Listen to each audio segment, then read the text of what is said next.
Bismillahirrahmanirrahim. Assalamualaikum warahmatullahi wabarakatuh. Alhamdulillahirabbil alamin wassalatu wassalamu ala asrafil anbiya'i wal mursalin wa ala alihi wa sahbihi ajma'in amma ba'd. Anak-anakku sekalian, alhamdulillah kembali kita akan melanjutkan pembelajaran kita hari ini di tema 1, subtema 1, pembelajaran 3. Dan adapun fokus pembelajaran kita pada hari ini yaitu ilmu pengetahuan alam ya. Dan seperti biasa sebelum kita memulai pelajaran kita berdoa dulu. Semoga ilmu yang kita dapatkan mendapatkan berkah dari Allah Subhanahu wa taala. Bismillahirrahmanirrahim. Raditu billahi rabba wa bil islami dina wa bi Muhammadin sallallahu alaihi wasallam nabiyya. Rabbi zidni ilman warzuqni fahman amin ya rabbal alamin.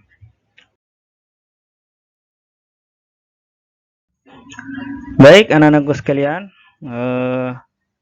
kita akan kembali membahas tentang perkembangbiakan tumbuhan.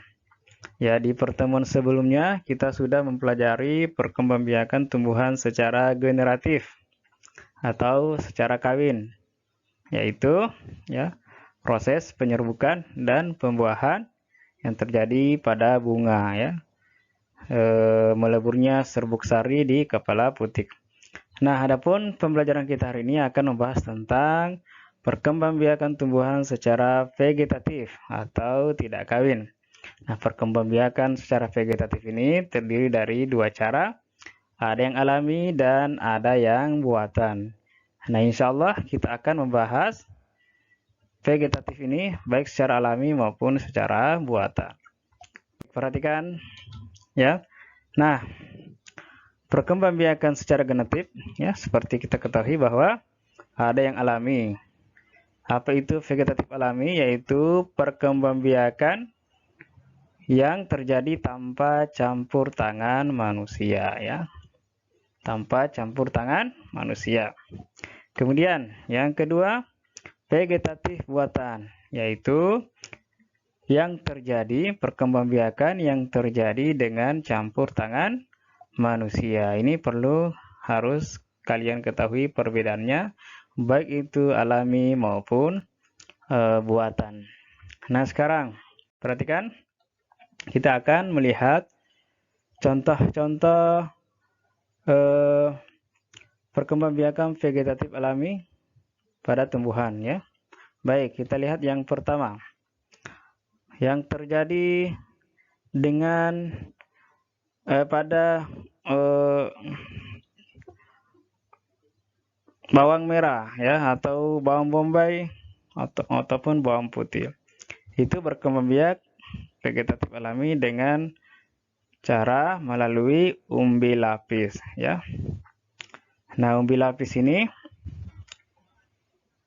itu adalah tumbuhan yang memiliki umbi yang berlapis-lapis ya.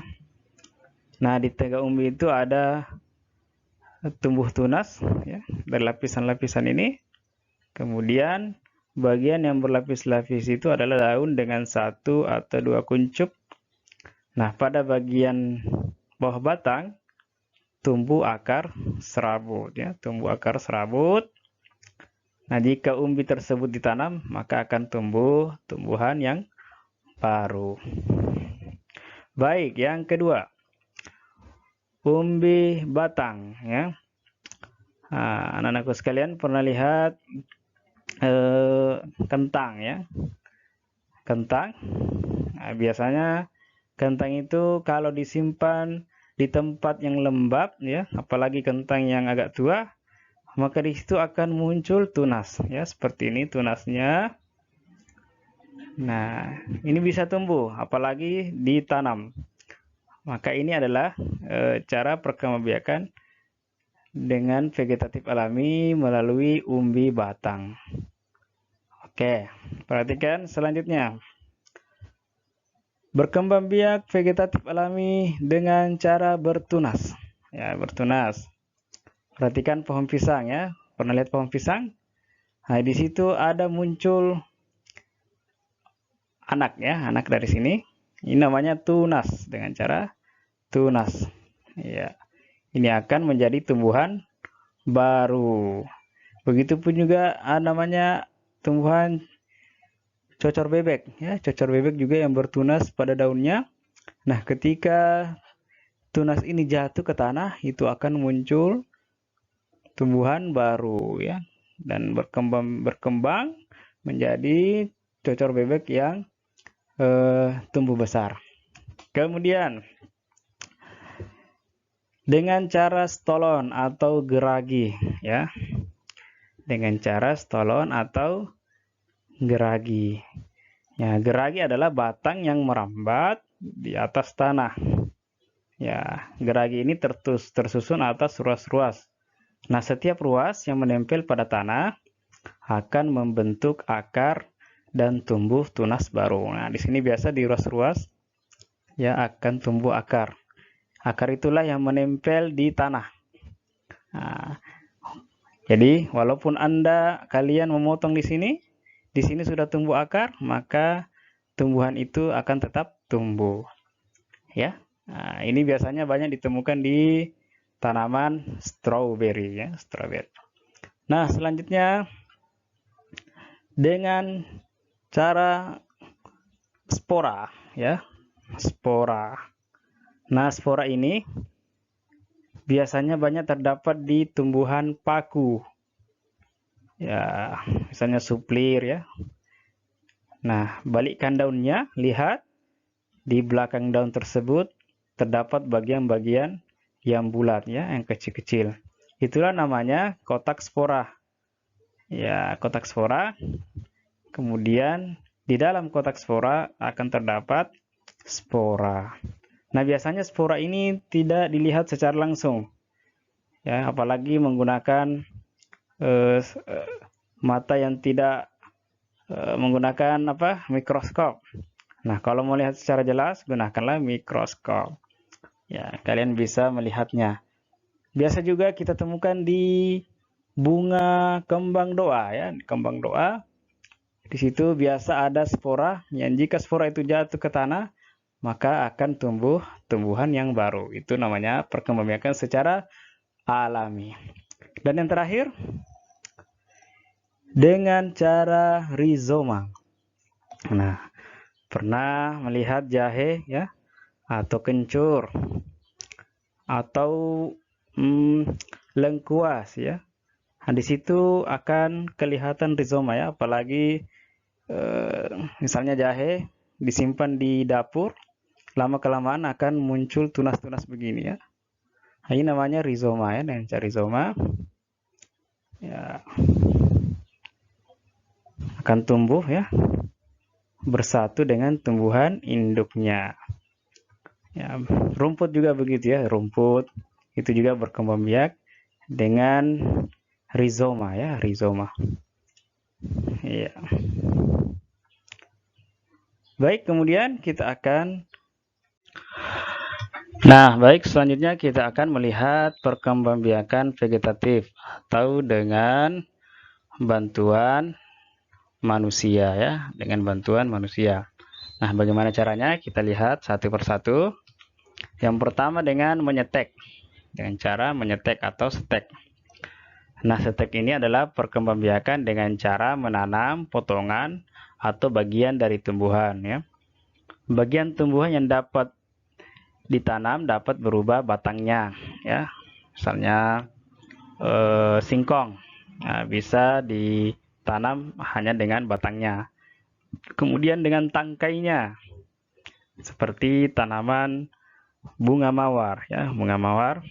Kemudian ada juga yang menggunakan daun, seperti tumbuhan lidah mertua. Yang disetik daunnya ini adalah gambar lidah mertua yang ditanam anak TK atau anak SD ini ya. Oke. Baik, yang kedua dengan cara mencangkok ya, dengan cara mencangkok. Nah, apa tujuan mencangkok? Adalah untuk mendapatkan individu baru yang memiliki sifat sama persis dengan induknya. Selain itu, mencangkok dilakukan agar tumbuhan cepat berbuah, ya. Dan ingat, mencangkok harus dilakukan secara teliti. Ya, jenis tumbuhan yang dapat dicangkok adalah tumbuhan yang memiliki kayu, yang berkayu. Jangan mencangkok tanaman yang tidak memiliki kayu atau tidak berkayu. Nah, contohnya tanaman mangga, jambu, dan jeruk. Nah, pernah lihat orang mencangkok tanaman? Inilah prosesnya, ya. Dikupas dulu kulit dan kambiumnya.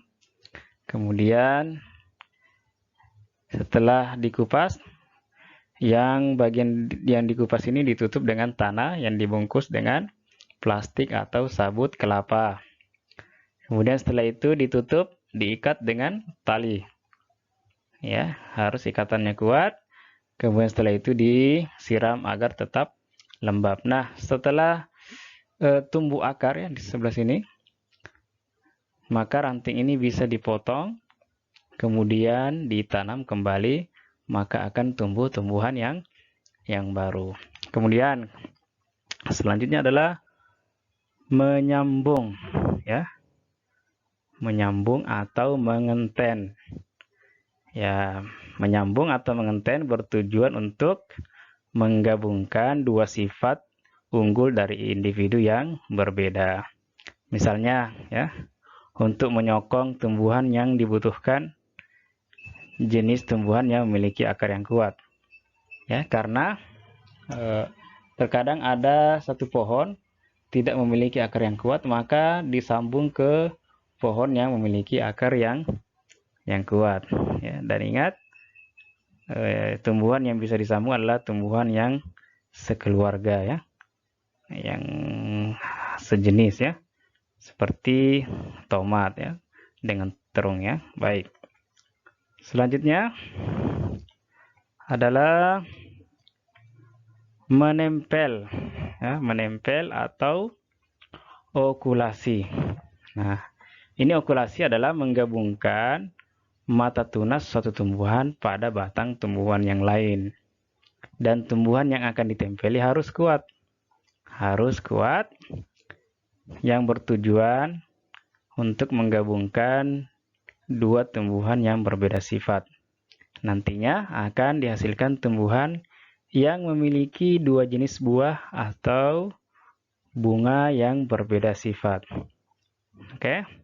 Contohnya okulasi pada bunga mawar atau bougainville. Ya, itu akan menghasilkan dua warna atau lebih yang berbeda.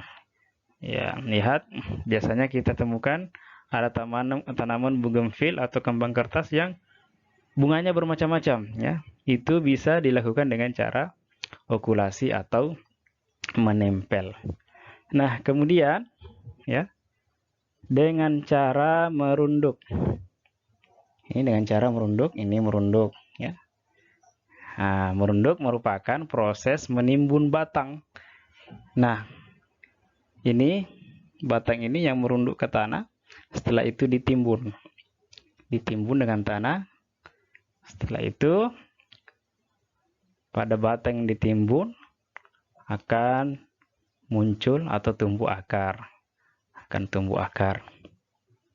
Ya, setelah tumbuh akar, ini bisa dipotong, ya. Maka ini sudah menjadi tumbuhan baru, ya. Biasanya banyak digunakan pada tumbuhan arbei, ya.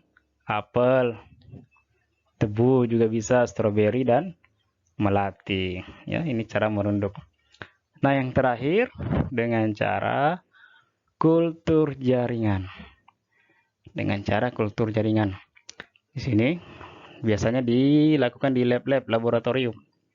Ya, kalau kalian nanti mengambil jurusan biologi misalnya di kuliah, bisa mempraktekkan ini.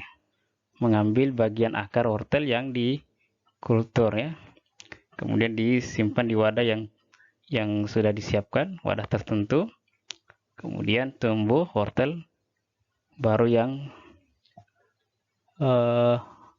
kultur tersebut, ya. Ini. Kayak ini biasanya dilakukan oleh para peneliti, ya, atau ahli-ahli biologi untuk menanam tumbuhan hanya dengan menggunakan kultur jaringan. Baik, anak-anakku sekalian, itulah pembelajaran kita pada hari ini tentang perkembangbiakan vegetatif yang terdiri dari vegetatif alami dan buatan. Buatan itu dengan bantuan manusia. Baik, sekarang kita akan mengerjakan latihan-latihan ya. Latihan yang pertama yaitu kalian mencari nama tanaman, kemudian bagaimana cara berkembang biaknya, kemudian jelaskan cara perkembangbiakan tersebut ya, bila butuh penjelasan. Contohnya ya, Pak Guru ambil pisang ya, pisang. Cara berkembangbiaknya dengan tunas. Nah, apa itu tunas? Nah, pohon pisang memiliki anakan yang disebut dengan tunas. Baik, silahkan diisi 2 atau 3 tanaman yang kalian cari, kemudian bagaimana cara berkembangbiaknya. Ingat, tanaman dengan cara vegetatif ya, baik vegetatif alami maupun vegetatif buatan. Nah, selanjutnya adalah menyebutkan apa manfaat dari perkembangbiakan secara vegetatif. Silahkan ditulis jawabannya ya. Setelah itu dikirim ke Pak Guru. Baik, demikian pembelajaran kita pada hari ini. Mudah-mudahan bisa dipahami ya, sebagai tambahan ilmu, dan semoga ilmu yang kita dapatkan bisa melekat ya, tidak cepat dilupa, dan bisa bermanfaat untuk diri maupun orang lain. Demikian kita tutup dengan membaca doa kafaratul majelis. Subhanakallah bihamdika, asyhadu an la ilaha illa anta, astaghfiruka wa atubu ilaik. Wassalamualaikum warahmatullahi wabarakatuh.